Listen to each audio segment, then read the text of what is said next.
बिस्मिल्लाहिर्रहमानिर्रहीम अस्सलाम वालेकुम नाज़रीन किराम, मैं हूं नासिर तूर और आप देख रहे हैं अपना यूट्यूब चैनल।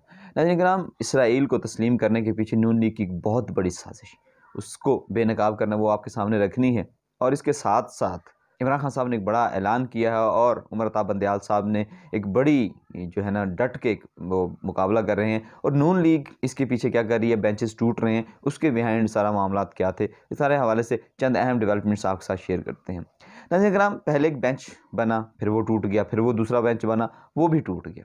लेकिन ये जस्टिस फ़ायज़ ईसा वाली बात थी कि जस्टिस फ़ायज़ ईसा को वो असल में लेके आना चाह रहे। उसमें प्लान ये था कि जब उन्होंने इलेक्शन मुलतवी किए और 8 अक्टूबर की डेट दी, तो वो तब तक उमर अता बंदयाल साहब जा चुके होते और जस्टिस फ़ायज़ ईसा साहब आ चुके होते। और जस्टिस फ़ायज़ ईसा साहब अब जिस तरह से उन्होंने शो किया है कि वो नून लीग के साथ हैं, नून लीग के या पीडीएम के साथ हैं, तो वो सारा का सारा मामलात इस तरफ हो जाते, फिर इलेक्शंस ना होते, फिर मामलात इस तरह ना होते। तो इमरान खान साहब ने ये असम्बली तहलील करके, जो लोग कहते हैं कि इमरान खान साहब ने असम्बली तहलील करके गलती की है, तो ये इमरान खान साहब ने इस जो साजिश थी उसको बेनकाब किया है। अब नून लीग एक बयानिया बना रही है जस्टिस उमर अता बंदयाल के खिलाफ, लेकिन इमरान खान साहब ने ये ऐलान किया कि हम अदलिया के साथ खड़े हैं, और वो वाकई अदलिया के साथ खड़े हैं। उन्होंने ये बाय प्रैक्टिस भी शो किया है कि जब रात 12 बजे अदालतें लगी थीं और डिप्टी स्पीकर की रूलिंग को सही जो है रिवर्स किया गया था, कि डिप्टी स्पीकर की रूलिंग को नहीं माना गया था, और जो हुकूमत है,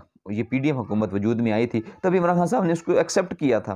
वो सिर्फ आवाम के पास गए थे, उन्होंने अदालतों के खिलाफ कोई कंपेन स्टार्ट नहीं की थी। मगर आज जब इमरान खान साहब ने ये कहा है, और जो पाकिस्तान तहरीक इंसाफ के लोग हैं, आज उनके जो है कोर कमेटी का इजलास भी लाहौर में हुआ इमरान खान साहब का, और उसके साथ साथ जो वकील हैं वो भी अब शामिल हो गए हैं इसमें। और पाकिस्तान तहरीक इंसाफ के वर्कर्स, आपको पता है, एहतजाज करने में बड़े वो माहिर हैं कि वो किस तरह से अपना एहतजाज रिकॉर्ड करवाते हैं। जैसे आपने देखा कि अज़हर मिशवानी को किस तरह से एक रिकॉर्ड कायम हुआ कि किस तरह से उन्होंने अपने एहतजाज रिकॉर्ड करवाया और अज़हर मिशवानी को रिहा हो गए वो। और उसके साथ साथ जो ज़ीरो कमेंट वाला एक ट्रेंड इन्होंने चलाया, जिससे ये जो पीडीएम के जो अकाउंट्स हैं उनको ब्लॉक करने का एक बड़ा ज़बरदस्त एक तरीक़ाकार इन्होंने निकाला।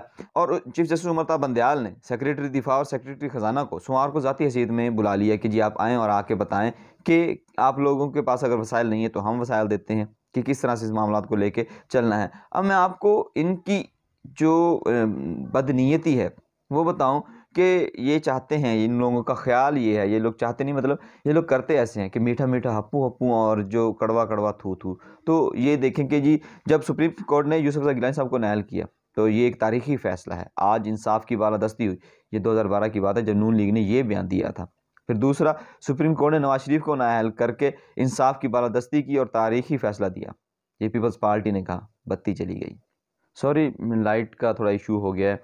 अच्छा, दूसरा ये कि सुप्रीम कोर्ट ने नवाज शरीफ को नाअहल करके इंसाफ की बालादस्ती की और कानूनी फ़ैसला दिया। ये जो है पीपल्स पार्टी का बयान था 2017 में। सुप्रीम कोर्ट ने पार्लिमानी कार्रवाई में मुदाखलत और असम्बलियों को बहाल करके एक तारीखी फ़ैसला किया। आज नज़रिया ज़रूरत को दफन कर दिया गया और आइन की बालादस्ती हुई। ये कहा था 2022 में नून लीग, मौलाना फजलुर रहमान और बाकी जो तमाम ये लोग थे पीडीएम में, इन सब ने ये बयान दिया था। और आज जब सुप्रीम कोर्ट ने वक्त पर इलेक्शन करवाने का फैसला करके आइन जो है उसको बचाने की कोशिश की, तो ये लोग कह रहे हैं कि जी इन्होंने आइन को तोड़ दिया है और इसमें मुदाखलत की है, नाइंसाफ़ी की तारीख रकम कर दी गई है, जुर्म कर दिया गया है। और यही नहीं बल्कि इससे पहले भी यूसुफ रज़ा गिलानी और नवाज शरीफ को नाअहल करके सुप्रीम कोर्ट ने बहुत ही गलत फैसले किए और नाइंसाफ़ी की थी। ये अब बयानात हैं, ये नून लीग के, पीपल्स पार्टी और जो बाकी जो मिक्स अचार है सारा इनका साथ, जो पीडीएम का जो एक मुतंजन सा बना हुआ है, वो उन लोगों के ये बयानात हैं। अब ये इमरान खान साहब ने बयान दिया कि हम अदलिया के साथ हैं, जजेस के साथ जो है वकील भी आ गए हैं।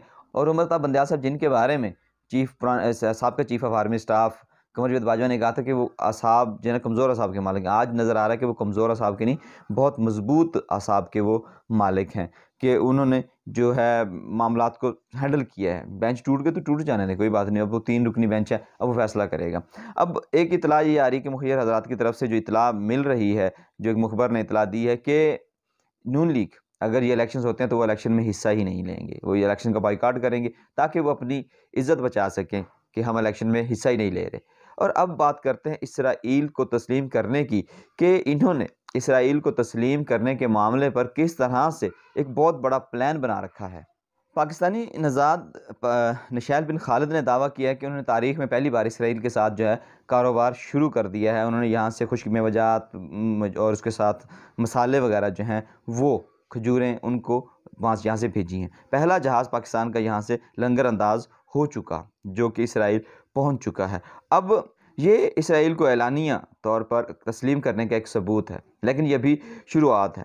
अब यहाँ पर जो है नून लीग का प्लान क्या है? अगर ये इस बात को सुनकर अवाम की तरफ से शदीद रद्द-ए-अमल आता है तो फिर ज़ाहिरी बात है फसादात होंगे और यहाँ पर टीएलपी को भी इस्तेमाल किया जा सकता है। तहरीक लब्बैक पाकिस्तान को कहा जाए कि जी आप इसके खिलाफ एहतजाज शुरू कर दें।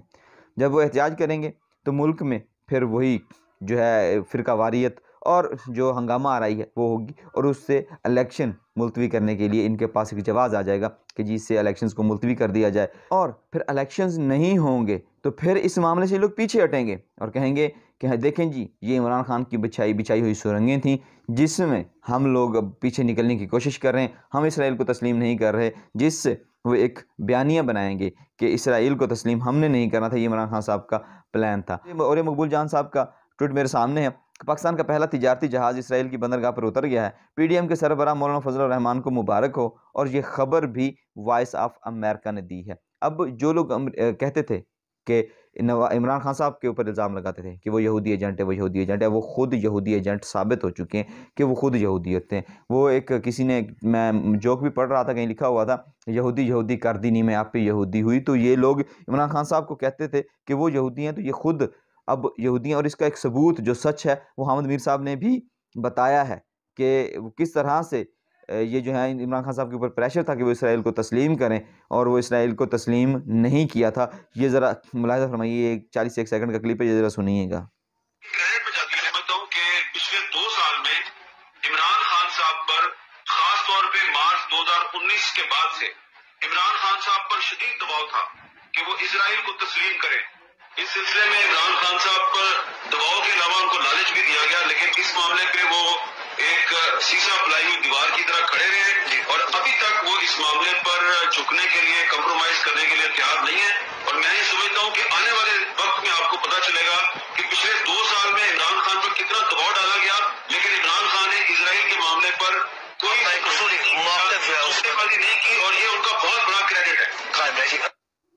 जी, तो आपने सुना कि ये हामिद मीर साहब ने असल में बताया है कि इमरान खान साहब के ऊपर किस तरह का प्रेशर है। और उन्होंने एक और बात भी की कि उनके ऊपर प्रेशर था, उन्होंने इस चीज़ को कंट्रोल किया और उन्होंने इसराइल को तस्लीम नहीं किया। अब उन्होंने इसमें एक और राह भी निकलती है, मतलब एक और यहाँ से एक जाविया और भी है इस चीज़ का, एक नुक्ता और भी निकलता है कि रजीम चेंज ऑपरेशन के बाद क्या होने वाला है, कि रजीम चेंज ऑपरेशन के बाद इनको तस्लीम किया जाए, क्योंकि इमरान खान साहब इसको तस्लीम नहीं कर रहे और इसके बाद जो हुकूमत आएगी वो इसको तस्लीम करेगी। और ऐसा ही हुआ कि अब वो इसको तस्लीम करने की जानब बढ़ रहे हैं कि और मामला तब आप देखें तिजारत तक शुरू हो गई है। जब तिजारत शुरू होगी है तो फिर मामला आगे भी जाएंगे। अब देखते हैं कि इसके ऊपर अब अदालतों के, कल सोमवार वाला दिन बहुत अहम होगा, सोमवार को क्या होता है। और पाकिस्तान ने अभी तक इस टाइम तक शायद ये इसराइल का जो इशू आया है, ये मामला शायद इसलिए आए हैं कि जो इलेक्शन की तरफ से तवज्जो हटा दी जाए, कि इलेक्शन की तवज्जो हटा के इसराइल की तरफ लेके जाया जाए, शायद ये मामलात भी हो सकते हैं। अब देखते हैं कि सोमवार वाला दिन जजेस क्या फ़ैसला देते हैं, अदालतें क्या कहती हैं और ये इसराइल के मामले पर पाकिस्तान अब क्या मौक़िफ़ देगा और जो नून लीग है वो अब इस हवाले से अपनी जो तरदीद या तस्दीक उसके हवाले से क्या कहते हैं और आपकी इस हवाले से क्या राय है, कमेंट बॉक्स में ज़रूर बताइएगा। मुझे दीजिए इजाज़त, अपना और अपने प्यारों का रखिएगा ख्याल। अल्लाह निगहबान।